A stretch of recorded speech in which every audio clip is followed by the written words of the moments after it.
This is really embarrassing and I'm kind of exposing myself here, but I'm going to be sharing with you all the things that I wasted money on as I was actively growing my $13,000 of credit card debt. I am not in that spot anymore. I've cut my debt down to a little bit below $5,000. I'm also saving up at least $10,000 to bring my mom on an African safari when she retires. So I've really gotten a good handle on my finances and I've gotten a lot more intentional and frugal. Starting off strong, the first thing is I used to spend $100 every week on a house cleaner for my tiny little apartment for just my cat and I. And she wasn't even that good. And then when I tried to cancel, she wouldn't give me my keys back.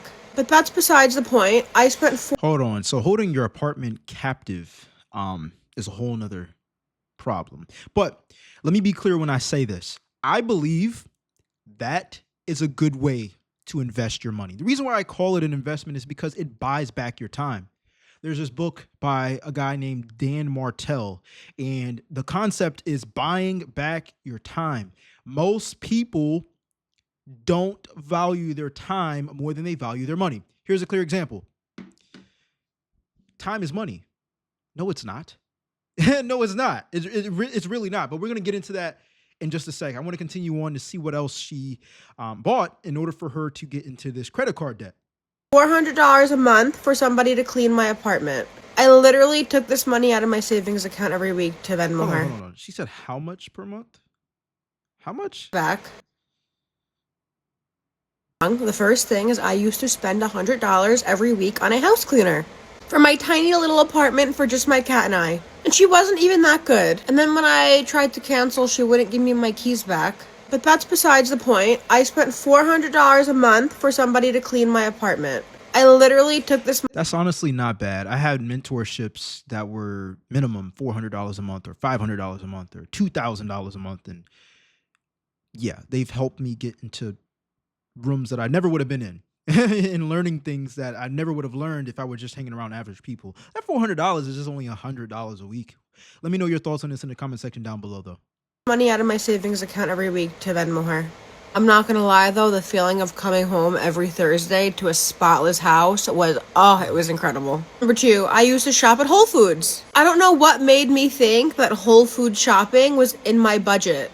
I was so incredibly delusional. I had no good reason for it. I just wanted to shop there. And my grocery. All right, what? You just wanted to shop at Whole Foods? Let me know, because I've never shopped at Whole Foods, I admit, but I believe most people shop there for the reason of being healthier. Now, I believe that we should use money to make healthy choices because that dictates your energy. It dictates your sleep quality. And if you aren't feeling your best because of your diet, then it's going to be that much more difficult for you to go on a day-to-day basis, no matter the cost of living. It's the cost of your energy at the same time. You know what I'm saying? What you put in your body is what you are, literally. Bill would come out to like $300 each time, and that was just right on the credit card. I used to get my nails done every 2 weeks, which cost $100. I used to get these long, beautiful UV gel nails. I miss them so much. I love having my nails done, but that was an unnecessary expense. I used to get. So one thing, obviously, I'm not a female, but my woman, she gets press-ons to save money. That's just for my ladies out there. I mean, I'm pretty sure y'all already knew that, but I believe, you can still treat yourself out. It's just like if you know you're getting in debt over these things that aren't benefiting you financially, or by buying your time back, then hey, it's okay to go the cheaper route. I mean, what's the difference, right? I mean, there is a difference, but like, let me know what is the difference in the comment section down below. Botox in my face, and I forget how many units I would get. I think either 100 or 1,000. I got a lot. Not gonna lie, I do miss having it, but I mean, it's just not in my budget. This one I stopped doing at some point, but I was doing this for a while. I used to get lip filler. Lip filler is so expensive. Lip filler alone was $850. All of those injectables, right on my credit card. Remember one day I walked out. I don't understand why people just don't accept they look the way they look because genetics. Like, there's just some things that shouldn't be messed with. I'm not saying, oh, you can't do what you want with your body. I'm just saying, damn, there's a market out here to make a bag off of people who aren't satisfied with the way they look. Don't get me wrong. There's nothing wrong with changing the way you look and improving. I work out. I like to stay in shape. It makes me feel great. It gives me confidence. But lip filler, really? If your lips weren't big when you grew up from being a baby, why can't people just accept that? Like, there is a market for people who aren't satisfied with their own genetics. There's nothing wrong with enhancing, but I think that's way too much. It's way too much. And you got celebrities out here who do it. And sometimes average people don't even think about doing it until they see a celebrity do it. Out of the injectable place, and I just spent $1,700 on injectable right on my credit card. That was the price of my rent. I paid for a $3,000 West Elm couch. Also, the couch is ginormous and takes up my entire. Bro, a damn couch. Okay, when I heard how much credit card debt she was in, I'm thinking to myself like she's buying electronics or she's buying, bro, a couch? A couch, a $3,000 couch or 4,000, whatever. Oh my god. A couch. A chair with cushion. Living room, which is microscopically small. And I actually don't love it. But because I spent over $3,000 on it, it's not going anywhere.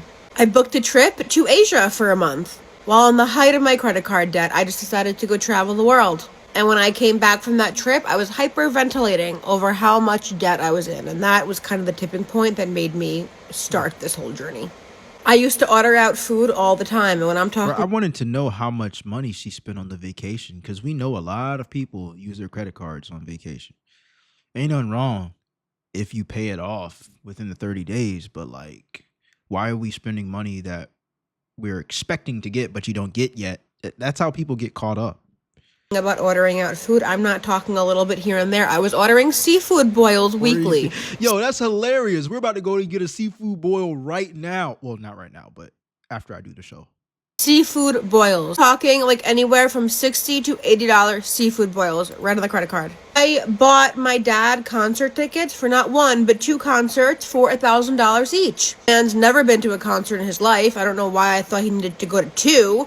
But it was a nice bonding experience. Here's my thoughts on concerts. I used to want to go to them. Back in college, I was a huge Migos fan, and I was able to repair iPhones and save up some money, $250. Or you know what? It was a present from my parents. They gave me $250 for a Christmas present. And, I decided to buy the Migos tickets to go to the concert, and that's when Cardi B and Offset broke up, and then they canceled it. So I've never been to a concert. Fast forward, as I mature and become more financially wise, a concert is a total ripoff. I don't care what nobody says. Yes, it's an experience, but at what cost? To me, if I'm going to be around someone who has a lot of wealth or money, status or influence, I want to learn from them more than listen to the same audio that I can listen to in my AirPods that I pay $200 for. And I can listen to on repeat, and I'm already paying Apple Music like $10 to $15 a month or Spotify $12 a month in order to listen to the music ad free. Like, I'm already paying to listen to your music. Now I'm going to pay to see you on a stage and be around thousands of people who I don't know sing along the same song. I'm okay. I'll save my $1,000 and I'll invest it into a stock and it'll make me another 1,000, and then maybe I'll go to the concert, but I probably will reinvest it. It's a better way to use your money. But that was $2,000 of debt right there. So obviously I had a problem. I had a big problem with spending money that I didn't have. As I was making this list though, I was like, man, I was living good. I was living real good, but I was living in debt and I was stressed out beyond belief. I wasn't even... Yeah, and that's what debt does. It haunts you. Most people believe if they can afford the payment, they can afford the thing. That's what the middle class trap is. I say it a million times on this channel. I had realized at a younger age, not too long ago, because I'm only 27, I'm like, bro, how are people getting these things? They got payments. They're tying up your future money before you even get to choose where it's going to go. It's already in their hands because if you don't pay it, it affects your credit score. If you don't pay it, they can take it away, repo it. Talking about mortgages, they can go ahead and kick you out the house. Yo, you don't own anything in this country. I hope you know that. And the quicker we realize that, the easier it'll be for you to realize where I put my money is more important than what I do with it just because I feel an emotion.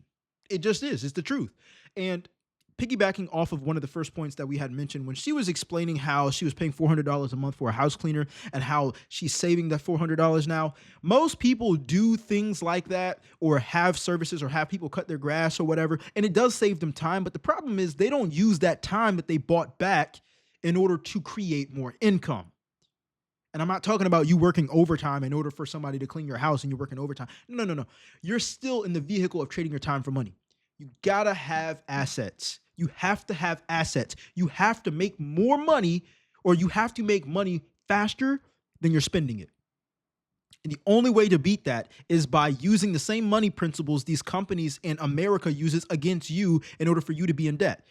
It means having your money work for you or having your time work for you, even though you're not actively working. It's a system. You can either complain about it or you can adapt and take advantage of it. But one thing I'm not going to do is complain. Let me know your thoughts on this in the comment section down below, and subscribe if you like the content, by the way. My husband and I didn't make any progress paying off our $60,000 of credit card debt until we did this one thing. And it might not be what you expect. It's not another budgeting spreadsheet. It's not Dave Ramsey. It's not a finance course. It wasn't starting a new side hustle. It was something way simpler, but way harder. For years, I avoided everything to do with our finances. I couldn't open our bank account. I wouldn't look at our credit card statements. I didn't want to know the balances. And every time my husband and I talked about getting more serious about paying off our credit card debt, it would always end with, oh, we'll start when we're making more money or when we're Yo, I really like where she's going with this, because she's admitting that she purposely ignored it. Right. And a lot of us do this, right? Out of sight, out of mind. And one of the things that I've learned over the past couple of years, especially this book called Atomic Habits, and it was talking about how the small things that we do on a day-to-day basis, or even in single moments of the day, dictate how we turn out over time, right? Atomic habits, the little micro things you choose to do, and then it turns into a big problem or a big reward at the end. And most people don't see the little habits that keep them off track or keep them on track. But one of the things that I do to help me be more aware of my finances is I have little widgets on my phone that tell me my bank balance, right? So I don't need to open an app in order for me to know what's in my bank. Right? For example, I'm not going to show you guys exactly what's in my account, but I'm going to show you guys, I'll just take it for example, right? Let's say I'm looking at my batteries. I have AirPods, I have an AirPod case, I have an Apple Watch, and I have obviously this iPhone. For some reason, my AirPod battery percentage just went away, but I have a little widget right here. Right. I have a little widget right here that shows me, you see little green circles? It shows me the battery percentage of every device that I have. And when my AirPods turn on, they give me the battery percentage of that too. And so as I'm going upon my day, I'm like, here's my home screen. Okay. Oh, I need to charge. I need to charge my Apple Watch because I won't be home tonight until later on. So I need to charge it so I don't run out. That same type of atomic habit can be used for your finances. When I look at my stocks and I see, oh, I made $45 today. You know what I'm saying? I'm like, oh, that's good. Oh, dang, I lost $100 today. You know what I'm saying? But I'm aware without even forcing myself to look at it, because how uncomfortable have you ever, let me know in the comment section down below, have you ever been in a situation where you wake up in the morning and you're like, I don't really want to check my bank account because I know what's in there isn't what's going to make me smile. You know what I'm saying? So I think we've all been there, but we got to put these things in front of our face in order for us to be more aware of where we're at, because this is how people get caught up in debt as well. this point in life, or we just need this to calm down first, and then we can deal with the debt. But even after we started making more money and things calmed down, we weren't dealing with the debt. The thing that actually changed everything, we finally faced the numbers. Now, of course, we had some idea of how much debt we were actually in, but I couldn't tell you an exact number. I couldn't tell you what the balances were on any of our credit cards. So we went through every card, every balance, every minimum payment, every interest rate. And I'm not kidding, that one step flipped the switch for us. It was hard to look at that number, but once we knew what we were up against, we finally had a starting point. And since then, We've paid off probably about $30,000 so far of our So I credit don't even need to hear the amount. She's just talking about the progress she made just because they made themselves more aware of where they were at in debt and obviously with their balances with their credit cards. So at the end of the day, most people, it's more comfortable. It's easier to ignore something that you know you're supposed to pay attention to rather than look at it. It's more painful, you know? And I get it, because nobody taught us that. It's just something that us humans have. We run away from pain and run towards pleasure. But this is how most companies advertise as well to get you into debt. They talk about all the things that you don't have. They talk about the latest phone and the newest feature because you're running away from a pain that you have. And so you feel an emotion towards the thing you have and the thing you don't have, which makes you make an emotional impulse decision off of your finances. And at the end of the day, you keep on recycling yourself into this open loop. One of the things that I did in order for me to slow down on like all the electronics that I buy, because I'm a huge nerd at heart, is stop watching YouTube reviews off of tech. Like if a new piece of tech comes out, okay, great. But if I know like I'm still doing my job, which is creating YouTube videos with my iPhone, with this mic, with my MacBook, with this iPhone, I'm good to go. I don't need any other fancier gear. Sure, I can buy it, but like I'll look into it after I start having momentum and earning more income, because I'm not going to go into debt off of a company advertising to me that I could have something that I didn't even think I needed until I saw their advertisement. That's a bar right there. All right. Let me know your thoughts on this in the comment section down below, though. I need everyone to know this about being in your early 20s. You will meet people that are going to Europe every summer, buying new cars, buying new outfits, going to Coachella. And if you are wondering, how can they afford to be living like this? Like, is something wrong with me that I'm not able to spend like that? Just know they aren't spending like that because they're working harder than you, because they're networking better than you, because they're better connected. They're probably not even generationally wealthy. They are just in massive amounts of credit card debt. How much someone spends and the life that they portray on social media is not necessarily reflective of how much money they are really making. Nothing is wrong with you if you're not able to spend like that. In fact, you are way better off in the long run because you are living within your means instead of going into crazy debt to portray. So I like how she explained this, because I used to think like this as well. Dang, that's a nice car. That's a nice house. That's a nice watch. Those are nice clothes. How are they able to? Oh, so most people are in debt off of making decisions that they think they need? Got you. But then let's be honest here. You don't even have to have luxurious items and compare yourself to people in order for people to be in debt. How many people just buy groceries and credit cards and then they end up getting in debt, not because they're buying luxurious items, but because they want to afford the payments, all right? And they're getting their necessities, but they know it's going to be less money out their pocket up front because they get to pay a monthly fee, and they're just getting ripped off in the end because the money's going to have to come out either way, and then they're getting charged more just from borrowing the money. It doesn't make sense. So you got to be aware of that as well. If you're going to use a credit card, the best thing to do is to pay that thing off before the interest kicks in. Bottom line, if you don't have the cash, don't spend it on a credit card. I recently went viral for having $30,000 in credit card debt, and it even got picked up by Newsweek. There was an article featuring my credit card debt. And throughout the comments, a lot of people have been recommending different, financial gurus. And of course, people have been recommending Dave Ramsey. So here is why I do not subscribe to Dave Ramsey's snowball effect and his approach in general. Just for the record, I am not biased towards Dave Ramsey or anything. I don't even watch his content. So I'm really interested off of what she's about to say. So for starters, the entire premise of his plan hinges on having extra money to put towards. So you pay off everything. You pay your bills, you pay all your credit cards, you pay all your debts, and then any extra money you have, stop right there. Who the fuck has extra money? So then he's like, aha, yes, if you don't have extra money, get a second job, get a third job, eat rice and beans. That's actually something I joined a Dave Ramsey private Facebook group. People all the time reference rice and beans. Like, I'm sorry. I'm not willing to do anything to get out of debt. I'm not willing to eat rice and beans every day. I'm not willing to have 3 jobs and not spend time with my children. I'm not willing. So what are you willing to do? Because something's got to give. And I don't believe eating rice and beans is gonna like solve the problem because like that's just a way of figure of speech, I believe, that means stop eating out.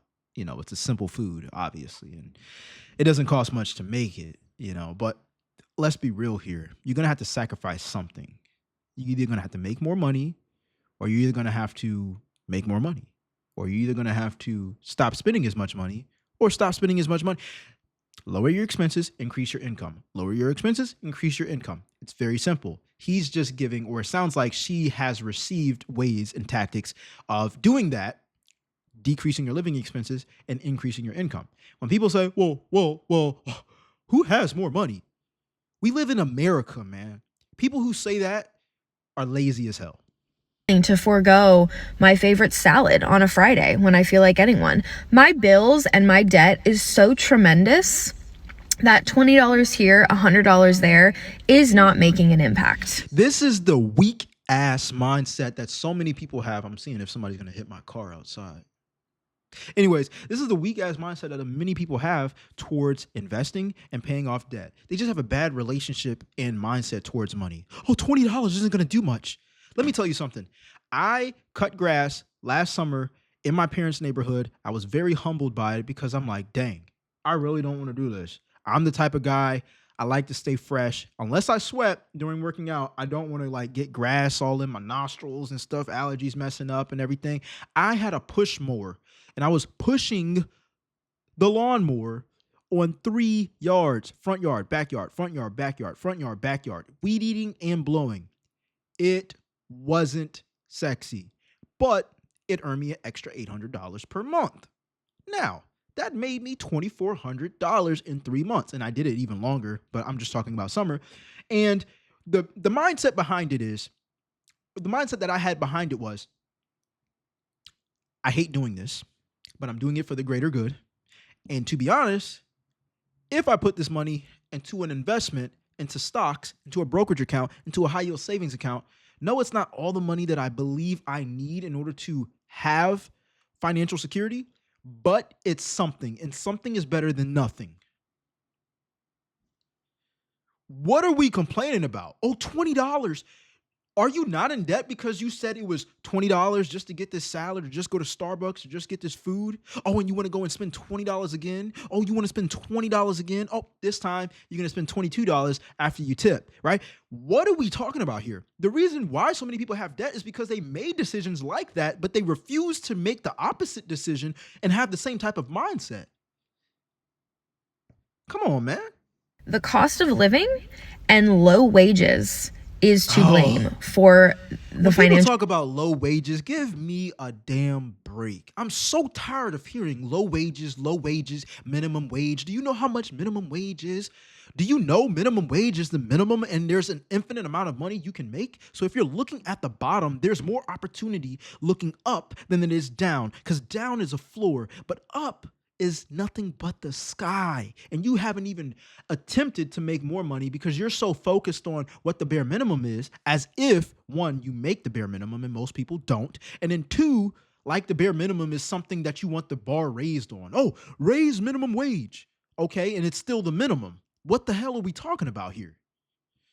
Woes of most Americans. And being told that we can incrementally make these big differences if we just give up our quality of life for 5-10 years is absurd.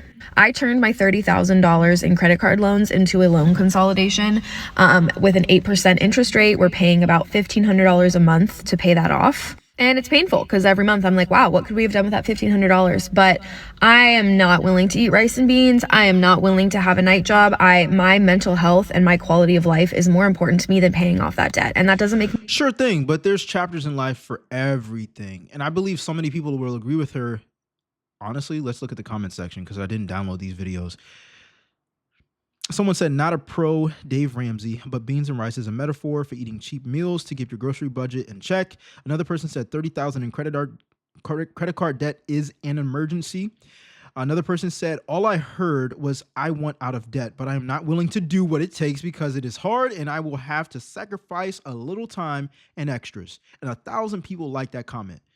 Okay. I don't care if I'm a disagreeable person, if I'm not a likable person.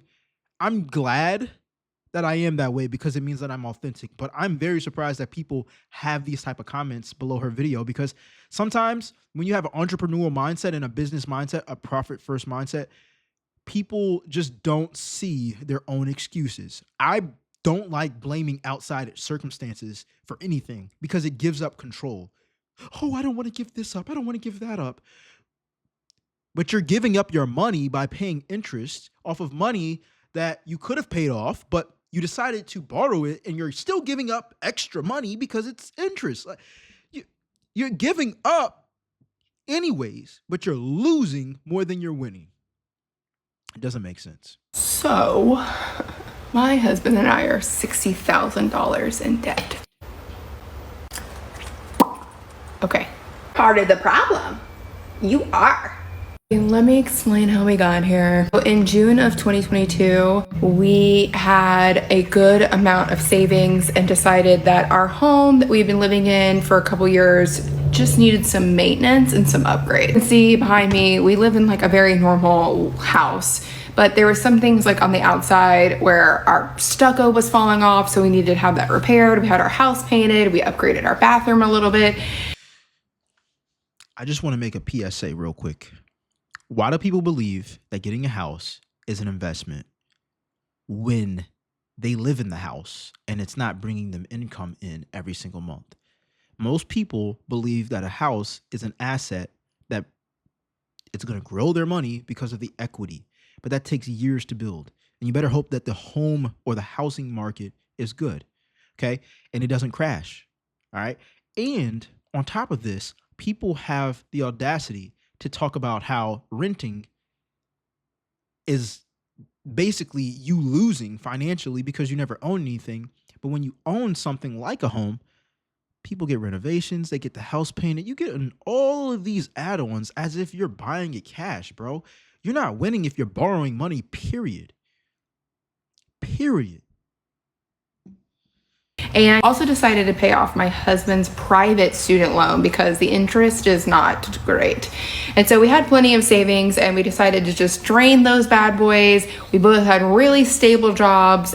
We would be able to squirrel away some money over time and build back up our savings again. 2 weeks later, unexpectedly, I was laid off from my job. And I'm the breadwinner of our house. Okay, so she was laid off. I know that's tough.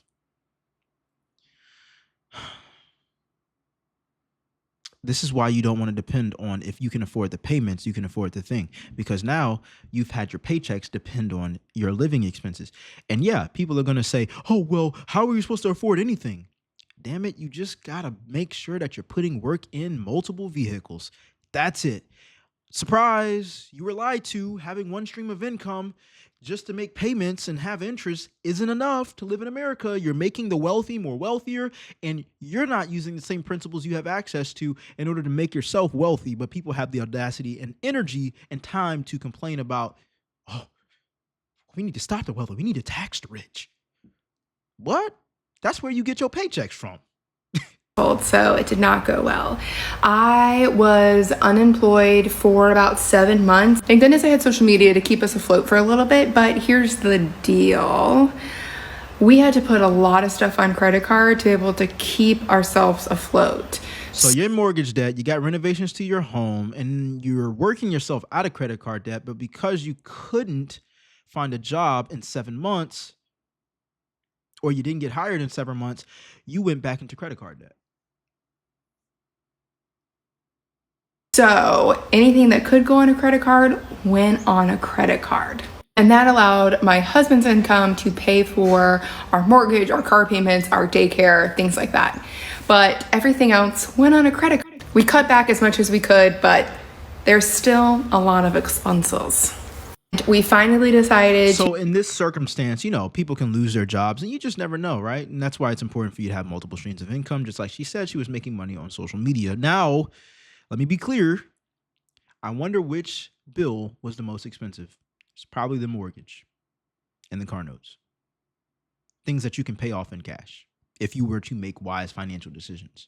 Therefore, if something like this were to happen, you would have a place to stay and you would have a car to drive. You wouldn't have any payments. You got a roof over your head, you got transportation. Other than that, of course, the other ones are recurring. You got the electricity, you got the utilities, you got the food bills and stuff. Like, yeah, sure. But the most expenses were more than likely the mortgage and the car notes.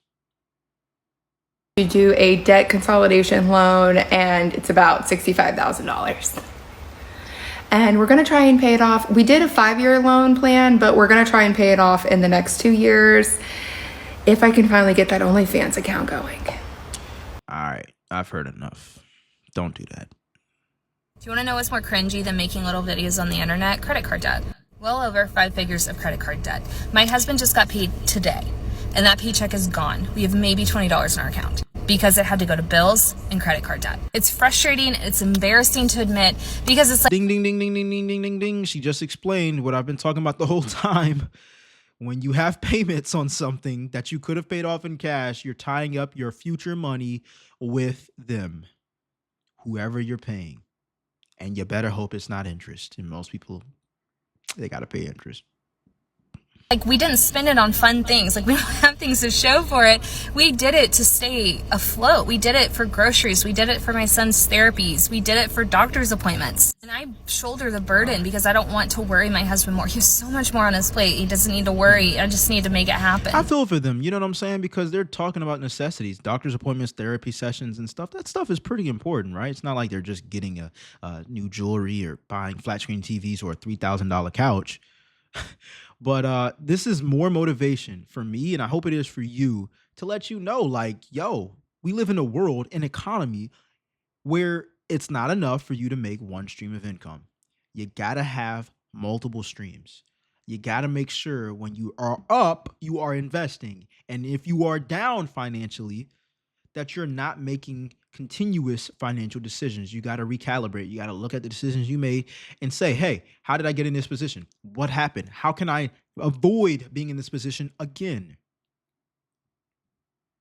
Right?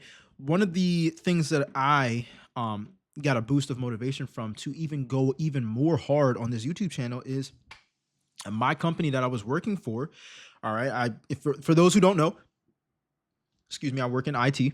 And the company I was working for got bought out, long story short, and that day was coming up.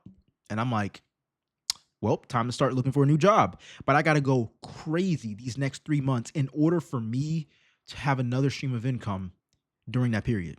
And right now we are earning money on YouTube. All praise to the Most High.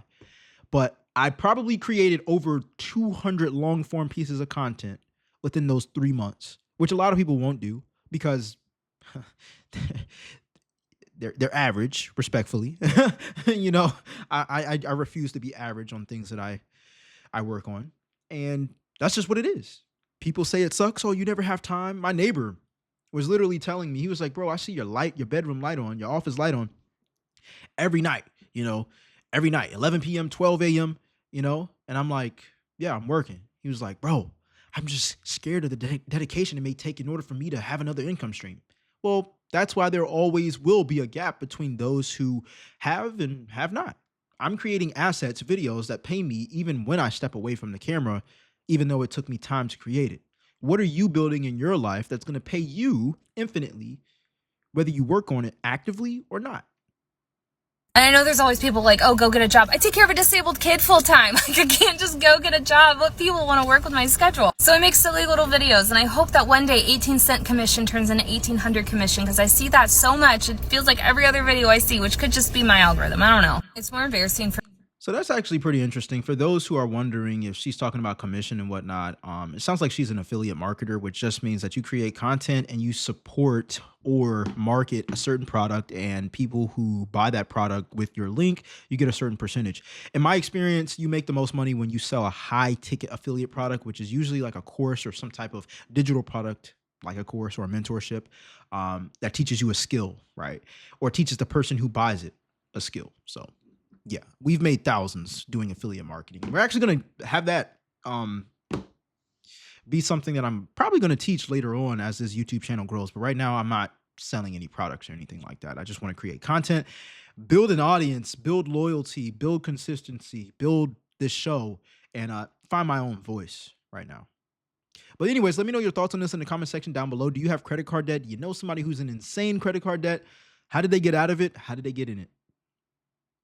All right, so that's it for this segment. So we're going to go ahead and finish the rest of the show between tomorrow morning and tomorrow night because our reservations are getting really close to this dinner. I just want to make sure I go live today and create some content, and this clip will be uploaded tomorrow. Anyways, if you guys like the content, make sure you subscribe. Let me know your thoughts in the comment section down below. I'm out. I appreciate you. Peace.